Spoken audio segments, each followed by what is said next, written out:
오랜만에 돌아온 책 낭독입니다. 저번에 읽어드렸던 섬머셋 몸의 달과 6펜스 계속 읽어드릴 거고요. 앞에 줄거리를 약간 말씀드려보자면 이제 겨울이 됐고 계속 스트릭랜드와 연락도 하면서 지내고 있었는데 갑자기 스트릭랜드가 며칠 안 보이는 거예요. 그래서 무슨 일이 있나 하면서 주인공의 친구 그리고 스트릭랜드의 열광 팬이라고 할 수 있는 스트로브가 너무나 걱정을 한 나머지 스트릭랜드를 찾아다니다 스트릭랜드의 집에 겨우 찾아갈 수 있었는데 들어가 보니 있던 스트릭랜드는 열감기인지 몸이 너무 안 좋아서 거의 알아 눕고 있었어요. 그 모습을 본 스트로브는 너무나 마음을 아파하며 자신의 부인에게 우리 집으로 데려올 수 없겠냐고, 병이 나을 때까지만 돌볼 수 없겠냐고 아내를 설득하다가 약간 싸움으로 번질 뻔했지만 결국 스트로브의 아내는 한 발 물러섰고 이제 스트릭랜드를 데리러 갔습니다. 그 뒤에 어떻게 될지 지금부터 읽어드릴게요. 오늘도 들으면서 잘 자요.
다음 날 우리는 스트릭랜드를 옮겼다.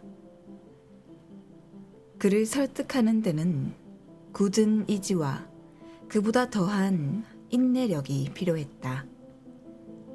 그러나 사실상 그는 병세가 너무 심한 나머지 스트로브의 간곡한 부탁과 나의 결의에 대해 저항할 만한 힘이 남아있지 않았다. 우리가 둘이서 가까스로 옷을 갈아입히는 동안에도 그는 뭐라고 입속으로 중얼중얼 짓거리고 있었지만 우리는 일체 모른 채 하고 그를 아래층으로 떠매고 내려와 마차에 태워서 결국 스트로브의 아틀리에로 데리고 왔다.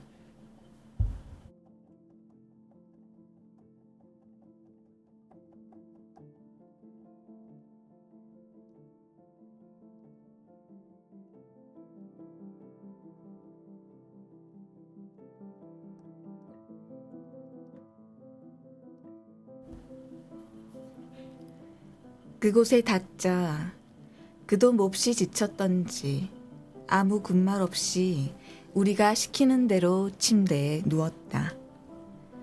그가 그렇게 병상에 누워있는 것은 6주일 동안이었다. 한때는 몇 시간을 더 살지 못할 것 같은 때도 있었다. 그러므로 그가 병을 이겨낼 수 있었던 것은 바로 스트로브에 정성이 있었기 때문이라고 나는 확신한다. 어쨌든 이처럼 다루기 힘든 환자를 만난 것은 내 생전 처음이었다. 덮어놓고 무슨 요구를 하거나 불평을 하는 것이 아니라 오히려 반대로 아무런 불평도 없고 무엇 하나 요구하는 일도 없으며 전혀 말이 없었기 때문이다. 마치 자기를 돌봐주는 일 자체가 원망스럽다는 태도였다. 기분이 좀 어떠냐고 묻거나 뭐 먹고 싶은 게 없느냐고 물어도 언제나 조롱과 경멸과 욕설로 대꾸하는 것이었다. 이러는 그가 하도 밉살스러워서 나는 그가 위험한 고비를 넘어서자 곧 그 점을 서슴없이 말해주었다. 마음대로 해. 그는 불쑥 한마디 내뱉었을 뿐이었다. 한편 더크스트로브는 자기 일을 다 집어치우고 온 정성을 다해 스트릭랜드를 간호했다.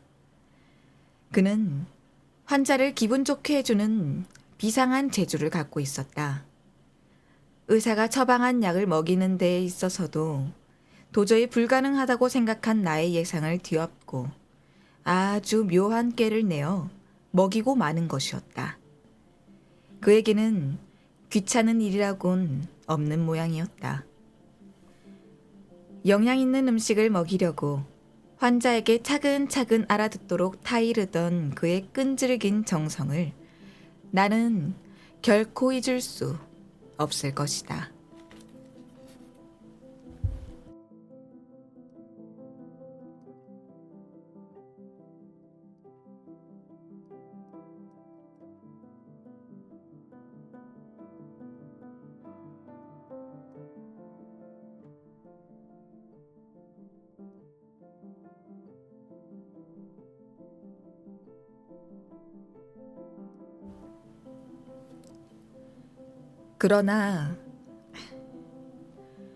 그러나 나를 더욱 놀라게 한 것은 블랑쉬였다.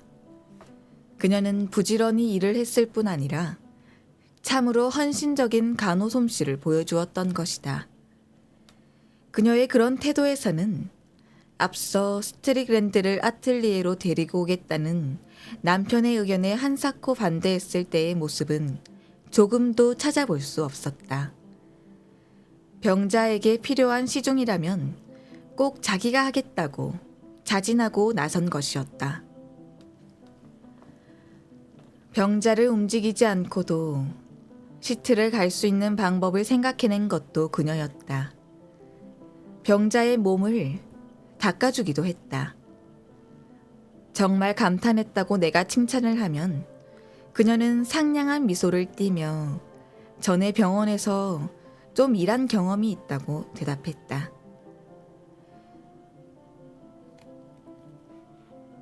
전에 병원에서 좀 일한 경험이 있다고 대답했다.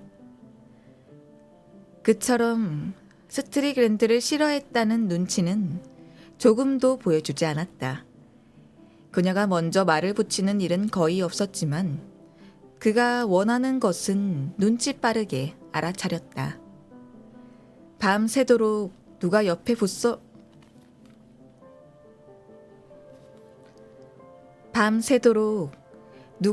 붙어 있어야 했던 처음 2주일 동안 그녀는 남편과 교대로 간호를 했다.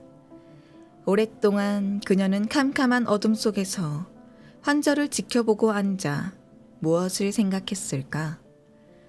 무섭고 여위고 자랄 대로 자란 수염이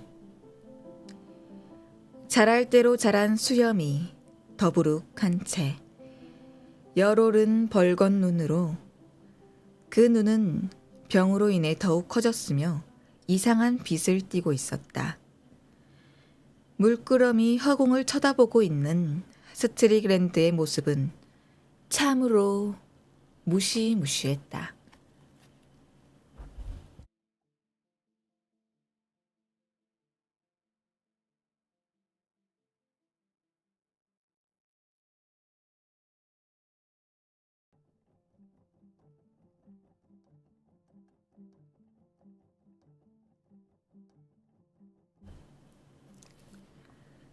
그 사람 밤에 부인에게 뭐라고 말한 적이 있습니까? 하고 나는 그녀에게 물어보았다. 아니요, 전혀 없어요. 지금도 역시 그 사람이 싫으신가요? 네, 전보다 더요. 그렇게 말하고 그녀는 조용히 잿빛 눈동자로 나를 쳐다보았다. 그것은 너무도 고요한 표정이었으므로 이 여자가 그때의 그토록 격한 감정의 소유자라고는 도저히 믿어지지가 않았다. 당신이 돌봐준 데에 그는 고맙다는 말을 한 적이 있습니까? 아니요. 이렇게 대답하고 그녀는 생긋 웃었다. 정말 사람이 아니군요. 지긋지긋하게 싫은 사람이에요. 물론 스트로브는 그녀의 태도에 대해 매우 기뻐했다. 원래는 그가 혼자서 짊어져야 하는 무거운 짐인데 그 짐을 헌신적으로 함께 짊어져 주는데 대해서는 뭐라고 고마움을 표현할 길이 없었다. 다만 조금 마음에 걸리는 이는 블랑시와 스트릭랜드가 서로 상대방을 대하는 태도였다. 여보게, 내가 직접 본 일이지만 서로 그곳에 몇 시간이고 같이 앉아 있으면서 한마디 말도 안 하니 영문을 모르겠네. 마침 스트릭랜드도 병세가 많이 좋아져 앞으로 하루 이틀이면 일어날 수 있게 되었을 때였다. 나는 그들과 함께 아틀리에에 있었다.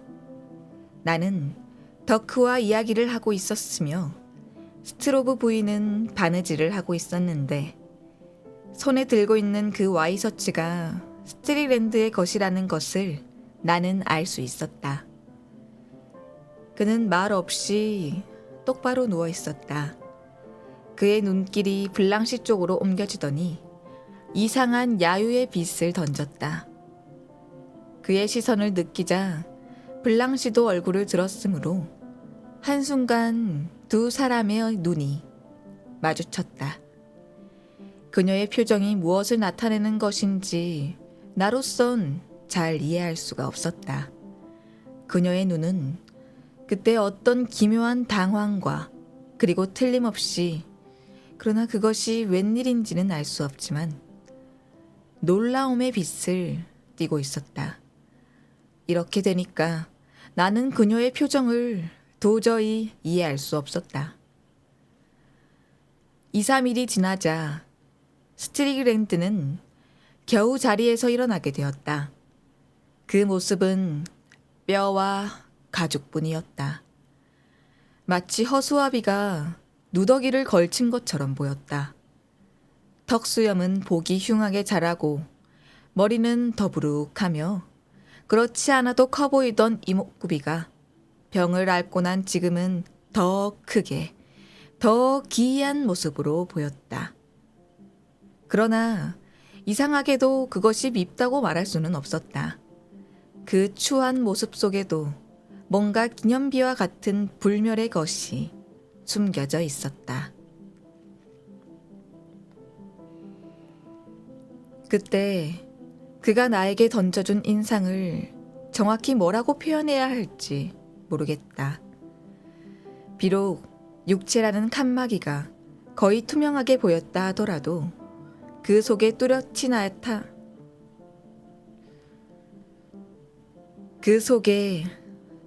나타나 있던 것은 결코 영적인 것이라고는 할 수 없었다. 그의 얼굴에는 상괴를 벗어난 관능이 뚜렷이 나타나 있었기 때문이다. 그러나 그 관능에는, 이렇게 말하면 좀 우습게 들릴지 모르지만, 영적인 무엇이 있었다. 그의 몸속에는 뭔가 원시적인 것이 깃들여 있었다. 그리스인들이 사티로스니 파우누스니 등 반인반수의 괴물 속에 구체화해놓은 자연에 불과해한 힘을 그도 지니고 있는 것 같았다. 그는 귀신에 사로잡힌 사람이라는 느낌을 다시 품게 되었던 것이다. 그러나 반드시 나쁜 귀신이라고는 말할 수 없었다. 선이나 악이 생겨나기 이전에 이미 존재했던 원시적인 힘이라고 할 수 있는 것이기 때문이다.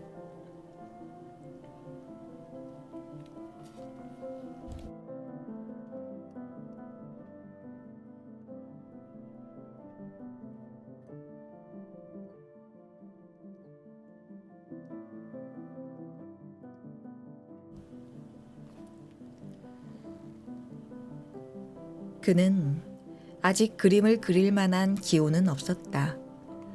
말 없이 아틀리에에 앉아 뭔가 알 수 없는 명상에 잠기거나 책을 읽거나 하고 있었다.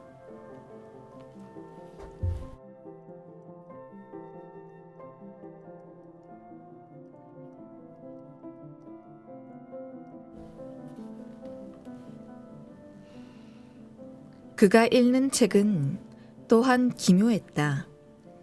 줄곧 마라르메의 시를 읽고 있는 것처럼 보였다.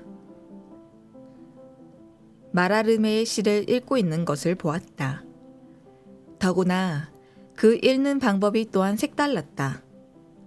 마치 아이들이 읽는 것처럼 한마디 한마디 입술로 입의 모양을 만들어가며 읽는 것이었다. 그 이해하기 힘든 운율과 애매한 글귀에서 그는 도대체 어떤 감정을 끌어내고 있었을까? 또 어떤 때는 가보리오의 탐정소설을 탐독하고 있었다. 그처럼 책을 선택하는 데 있어서도 그의 색다른 성질인 서로 모순되는 양면이 뚜렷이 나타나 있는 것을 보고 나는 참으로 재미있는 현상이라고 생각했다. 게다가 이 사람은 그처럼 몸이 쇠약한데도 조금도 몸을 아낄 생각을 하지 않았다. 스트로브는 편히 쉬는 것을 좋아했으므로 아뜰리에에는 복잡하게 장식한 안락의자 2개와 긴 의자 하나가 놓여 있었는데 스트릭랜드는 결코 그런 의자에 앉으려 하지 않았다. 그렇다고 해서 극기 정신을 내세워서 그러는 것은 아니었다. 어느 날 내가 우연히 그가 혼자 있는 아뜰리에를 찾아갔을 때도 그는 역시 다리가 셋 있는 둥근 의자에 앉아 있었다. 요컨대 그는 편히 쉴 수 있는 안락의자를 좋아하지 않았기 때문이다. 그는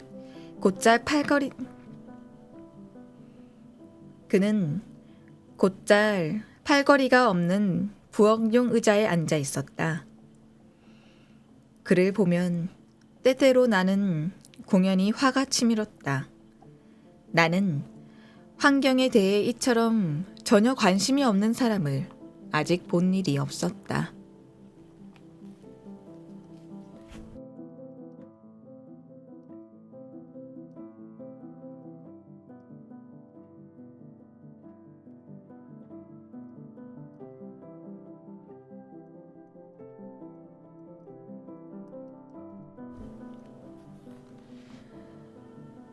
이, 3주일이 지났다.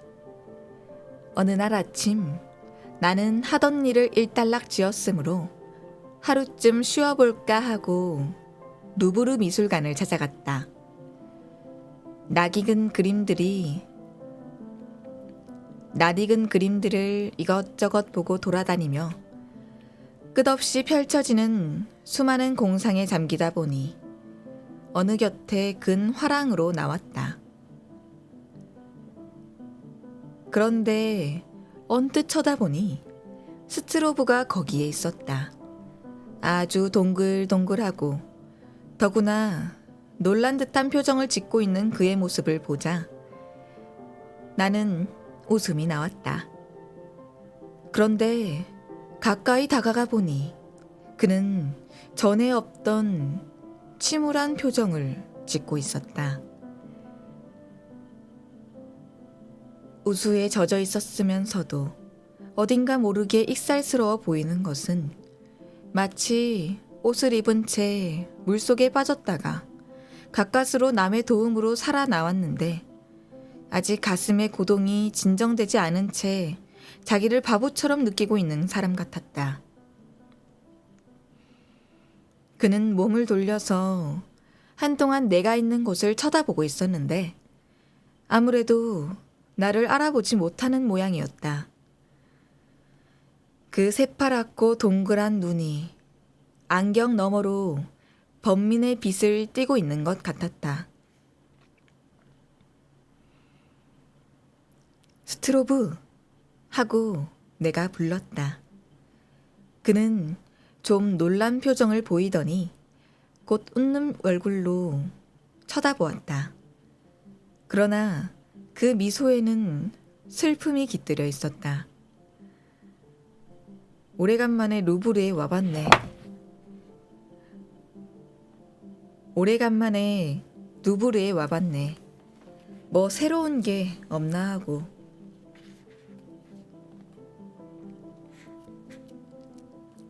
아니, 이번 주 안에 그림을 한 장 그려야 한다고 그러지 않았나? 스트릭랜드가 내 아뜰리에를 쓰고 있기 때문에. 그래서? 그것도 내가 그렇게 하자고 말했네. 그 사람은 아직 자기 방으로 돌아갈 만큼 완쾌되지 않은 것 같아서 실은 둘이서 함께 쓸 생각이었네. 틀림없이 재미있을 줄 알았지. 일에 지쳤을 때 얘기 상대를 해줄 사람이 있다면 얼마나 즐거울까 하는 생각을 전부터 했었으니까. 그는 천천히 한마디씩 끊어서 거북한 어조로 그렇게 말했다. 그리고 그 부드럽고 착해 보이는 눈으로 나를 물끄러미 쳐다보았다. 그 눈에는 눈물이 잔뜩 고여 있었다.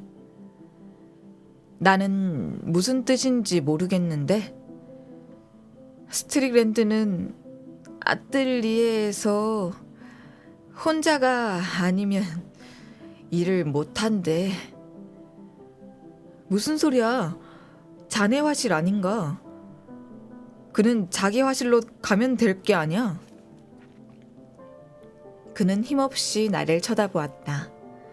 그의 입술이 부르르 떨리고 있었다. 도대체 어떻게 된 거야? 나는 어조를 높여서 물었다. 그는 머뭇거리더니 얼굴이 점점 빨개졌다. 그자가 내 일을 못하게 해. 나보고 나가라는 거야. 그럼 자넨 그런 말을 듣고도 욕 한마디 못했나? 그자가 나를 쫓아냈어.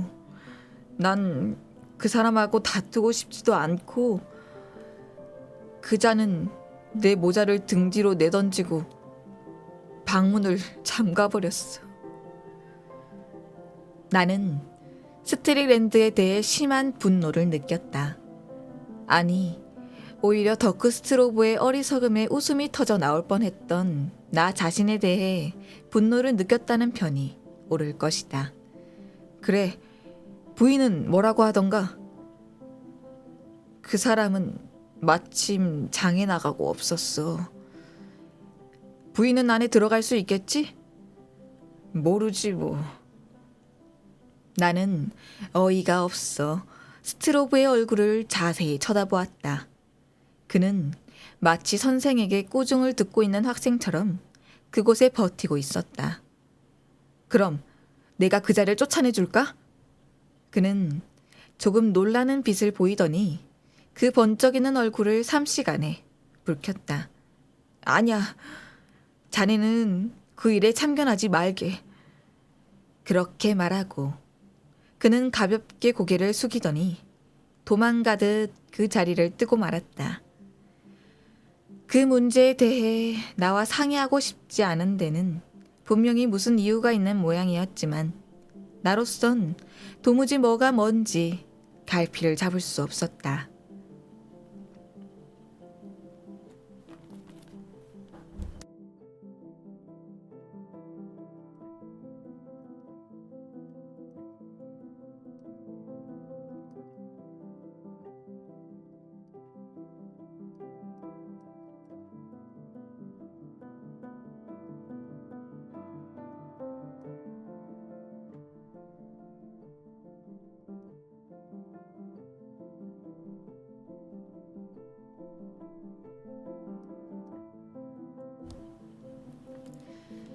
그 일에 대해 정확한 사실을 알게 된 것은 그로부터 일주일 뒤였다.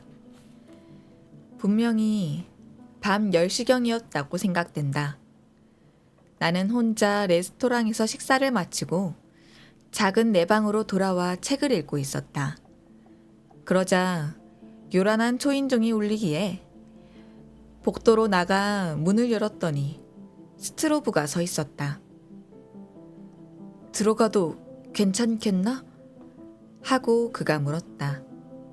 어두컴컴한 층계참이라 그의 얼굴은 잘 보이지 않았지만 그 목소리에 뭔지 모르게 나를 놀라게 하는 것이 있었다.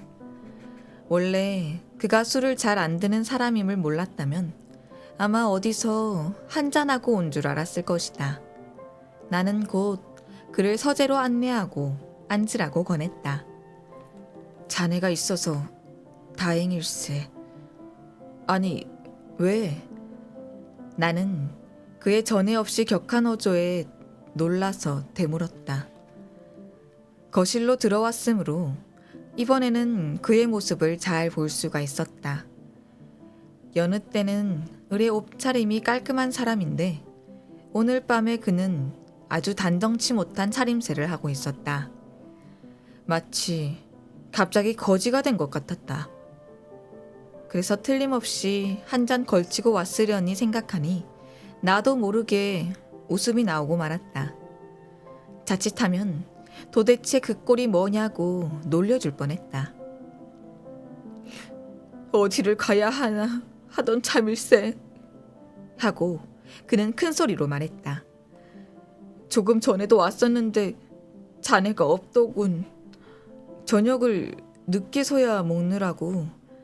그제야 나는 그가 이렇게 자포자기한 태도를 보이는 것은 술 탓이 아니라는 것을 알았다. 여느 때는 발그레하던 얼굴이 오늘 밤에는 이상하게도 얼룩져 있었다. 무슨 일이 있었나? 마누라가 나를 버렸어. 그는 겨우 이 말만 하더니 헐떡이듯 숨을 삼켰다. 그러자 동그란 볼 위로 눈물이 흘러내리기 시작했다. 나는 뭐라고 위로의 말을 해야 할지 몰랐다. 여보게, 그렇게 너무 비관할 것까진 없네. 부인은 돌아올 거야. 여자가 화를 발끈 냈을 때는 그 말을 너무 심각하게 받아들이지 않는 편이 좋아. 참, 자네는 아직 아무것도 모르는군. 실은 아내가 스트릭랜드에게 반했다네. 뭐라고? 그 말에는 나도 깜짝 놀랄 수밖에 없었다. 아무리 생각해봐도 너무도 어이가 없어 도저히 믿어지지가 않았다. 왜 또 그런 바보 같은 말을 하나? 설마 스트릭랜드에게 질투를 하고 있는 것은 아니겠지? 그렇게 말하고 하마터면 웃음을 터뜨릴 뻔했다. 부인이 그 사람을 꼴도 보기 싫어했다는 것은 자네도 잘 알고 있지 않나? 모르는 소리야. 하고 그는 신음하듯 말했다. 정말 바보로군. 자네 정신이 좀 이상해진 모양이야. 나는 좀 안타까워하며 말했다. 위스키 소다라도 만들어줄까? 그럼 기운이 날 걸세. 틀림없이 무슨 곡절이 있는 것 같았다. 사실 인간이라는 것은 자기를 괴롭히기 위하여 같은 공리를 다 꾸며내는 법이지만 어쩌면 더크는 자기 아내가 스트릭랜드를 좋아한다고 오해를 한 모양이다. 그리고 서툰 짓을 하는 데는 선수니까 그가 부인의 마음을 상하게 할 수도 있었을 것이다. 그러니까 그녀가 남편의 화를 돋구려고 일부러 그의 질투심을 불러일으켰을 것이다. 그럼 이렇게 하세. 우리 자네 아뜰리에로 가보세. 그리고 만일 자네가 지나친 생각으로 어리석은 짓을 했다면 용감하게 부인에게 사과하는 거야. 내가 또 그 아뜰리에로 돌아갈 수 있을 줄 아나?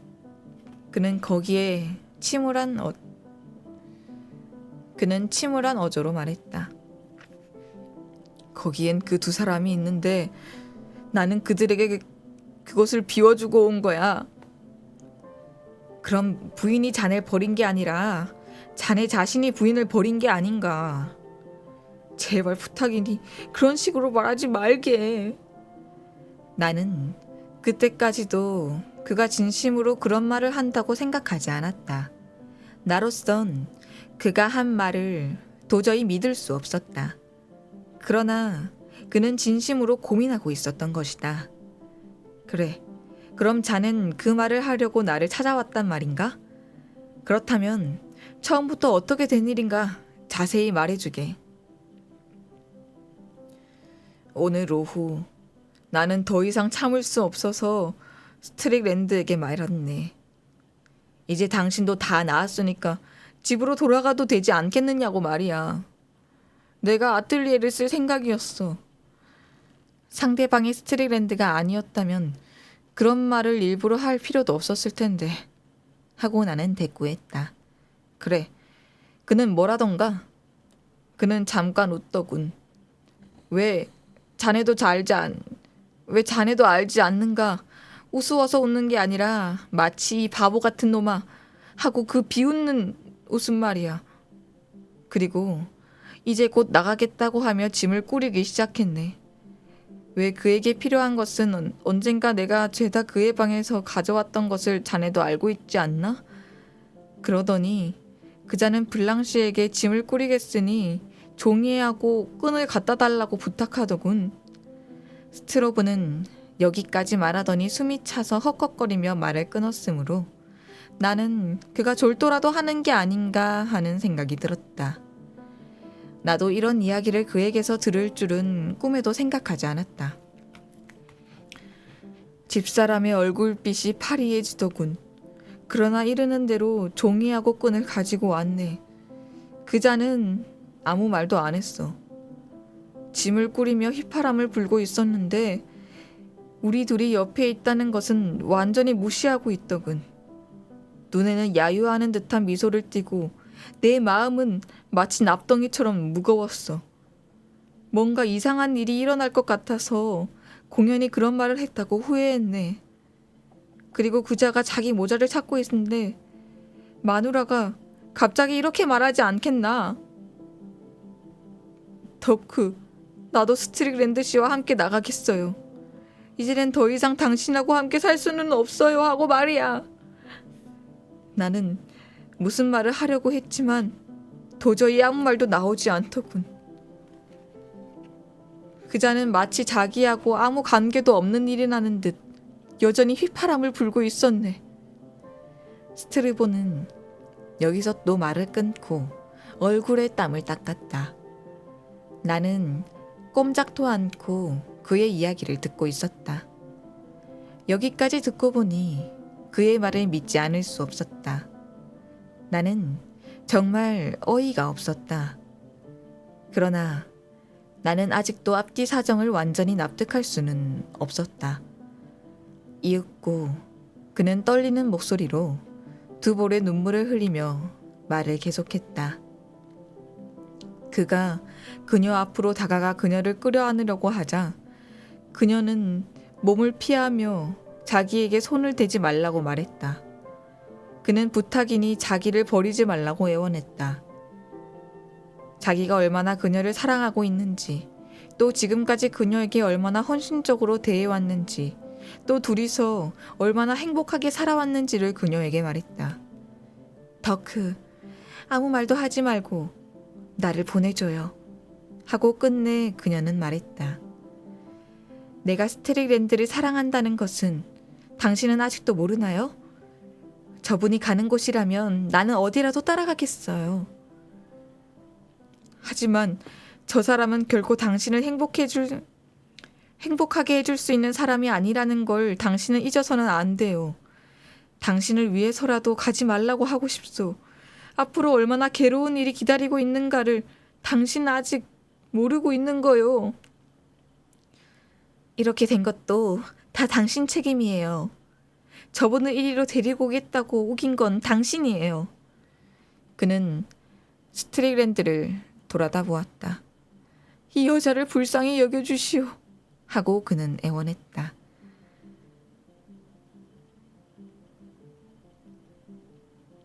아무리 당신이라도 자기 아내가 이렇게 미쳐 놔뛰는 걸 그냥 보고만 있지는 않을 거요. 그 여자는 자기가 하고 싶은 대로 하면 되는 거지. 스트릭랜드는 말했다. 나는 억지로 따라오란 말은 안 했소. 이미 결심은 돼 있어요. 그녀는 활기 없는 목소리로 말했다.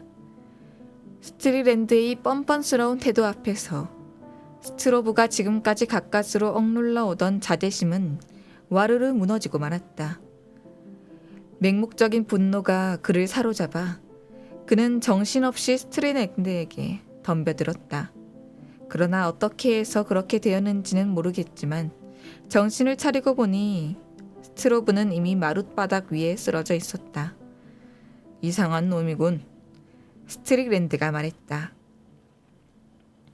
스트로브는 가까스로 일어났으나 그곳에 아내가 꼼짝도 않고 서 있다는 것을 알았다. 그녀가 보는 앞에서 이렇게 어리석은 짓을 했다고 생각하니 한층 더 굴욕을 느꼈다. 격투 중에 안경이 벗겨져 나가 어디 있는지 곧 찾아낼 수가 없었다. 그녀는 안경을 짚더니 아무 말도 않고 그에게 주었다. 갑자기 그는 자기의 불행을 뼈저리게 깨달은 듯이 슬픔이 왈칵 솟아올라 자기의 어리석음을 한층 더 드러내는 일인 줄은 알았지만 마침내 두 손으로 얼굴을 가리고 엉엉 울기 시작했다. 남은 두 사람은 말없이 그를 바라보고 있었다. 아, 블랑시. 그는 이윽고 신음하듯 말했다. 당신이 어쩌면 그렇게 잔인한 짓을 할 수 있소. 어쩔 수 없어요, 더크. 나는 당신을 지금까지 그 누구보다도 숭배해왔소. 만일 내가 당신 마음에 거슬리는 일을 했다면 왜 진작 말해주지 않았소. 그렇게 해줬으면 나도 틀림없이 고쳤을 텐데. 나는 당신을 위해 최선을 다해왔소. 그녀는 잠자코 있었다. 얼굴빛조차 변하지 않았다. 이윽고 그는 자기가 아무리 무슨 말을 해도 그것은 다만 그녀를 짜증나게 만들 뿐이라는 것을 알았다. 그녀는 외투를 입고 모자를 썼다. 그리고 조용히 문을 향해 걸어갔다. 그는 재빨리 그녀 앞으로 다가가 그녀 앞에 무릎을 꿇고 그녀의 두 손을 꼭 잡았다. 자존심을 다 버리고 덤벼든 것이다. 여보, 제발 부탁이니 나가지 말아요. 나는 당신 없이는 살아갈 수 없소. 자살이라도 해버릴 거요. 만일 뭔가 당신을 섭섭하게 한 일이 있다면 용서해 주오. 나에게 한 번만 더 기회를 줘요. 당신을 행복하게 해주기 위해 좀 더 노력하겠소. 여보, 일어나세요. 당신은 마치 자신의 어리석음을 일부러 남에게 보이고 있는 것 같군요. 그는 비틀거리며 일어났으나 그녀를 놓으려고 하지는 않았다. 도대체 어디로 갈 작정이요? 그는 당황하며 물었다. 당신은 스트릭랜드가 어떤 곳에서 살고 있는지 모르고 있어. 그런 데서는 도저히 살 수 없을 것이요. 차마 눈 뜨고는 볼 수 없는 그런 곳이란 말이요. 내가 상관없다는데 당신이 그렇게 걱정을 할 필요가 어디 있어요. 잠깐만 기다려줘요. 당신에게 할 말이 있어. 이 정도의 말이야 들어줄 수 있을 것 아니요? 그런 게 무슨 도움이 된다는 거예요? 나는 마음을 결정했어요. 당신이 뭐라고 한들 내 결심은 변하지 않아요. 그는 침을 꿀꺽 삼키고는 마치 괴로운 가슴의 고통을 가라앉히려는 듯 두 손을 가슴에 대었다. 나는 당신 보고 마음을 돌려달라고 하는 게 아니요. 다만 잠시 들어둬야 할 말이 있을 뿐이요. 이게 내 마지막 부탁이라 생각하고 제발 참고 들어주오. 그녀는 발을 멈추고 생각에 잠긴 듯한 눈으로 그를 쳐다보았다. 하지만 그것은 이미 그에게 대해서는 그것은 이미 그에게 아주 차가운 눈초리였다. 그녀는 아틀리에로 들어오더니 테이블에 기대어 섰다. 무슨 말이에요? 스트로브는 필사적으로 마음을 가라앉히려고 했다. 조금은 냉정하게 생각해줘요. 공기를 먹고 살아갈 수 있는 것은 아니니까. 스트리랜드는 돈이라고는 한 푼도 없는 사람이요. 알고 있어요. 당신이 그와 함께 산다면 앞으로 생활에 어떤 곤란이 올지 모르는 일이요. 저 사람의 병이 그렇게 오래간 것도 사실은 굶어 죽어가고 있었기 때문이요. 당신도 그 정도의 일은 알고 있을 텐데. 돈은 내가 벌 거예요. 그래? 어떻게? 아직 그것까지는 생각하지 않았지만 무슨 방법이 있을 거예요. 어떤 무서운 생각이 문득 네덜란드인의 머릿속을 스쳐 그는 자신도 모르게 몸을 부르르 떨었다. 틀림없이 당신은 돈 모양이군. 아니 도대체 어째서 그런 생각이 들었단 말이오. 그녀는 흠칫 어깨를 움츠렸을 뿐이다. 이제 가도 되겠죠? 1초만 더 기다려요. 그렇게 말하더니 그는 지친 시선으로 아틀리에 안을 둘러보았다. 그녀의 존재가 이 아틀리에를 명랑하고 가정적인 분위기로 꾸며주었기 때문에 그는 이곳을 가장 사랑해왔던 것이다. 그는 잠시 눈을 감았다 뜨더니 그녀의 얼굴을 한동안 물끄러미 바라다 보았다. 마치 그녀의 모습을 마음속에 아로새겨 두려는 것처럼. 이윽고 그는 벌떡 일어나 모자를 집어들었다. 아니, 내가 나가지. 당신이? 그녀는 깜짝 놀랐다. 나는 당신이 그 더러운 바락방에서 살 생각을 하면 도저히 참을 수 없소. 이곳이라면 당신도 불편 없이 살 수 있을 거요. 적어도 비참한 생활만은 면할 수 있을 거요. 이렇게 말하고 그는 자기 돈을 넣어둔 서랍을 열고 거기서 몇 장의 지폐를 꺼냈다. 이 돈의 반을 당신에게 주리다. 그렇게 말하고 그는 그 지폐를 책상 위에 놓았다. 스트릭랜드도 블랑시도 잠자코 있었다. 그리고 그는 또 다른 일을 생각해냈다. 미안하지만 내 옷을 싸서 아파트 아주머니에게 맡겨줘요. 내일 가지러 올 테니. 그렇게 말하며 그는 애써 웃으려고 했다. 그럼 잘 있어요. 지금까지 나에게 베풀어준 행복에 감사하오. 그는 밖으로 나오자 손을 뒤로 돌려 문을 닫았다. 나의 눈에는 스트릭랜드가 모자를 책상 위에 집어던지고 털썩 앉아 옆걸런을 피어무는 모습이 눈에 보이는 것만 같았다.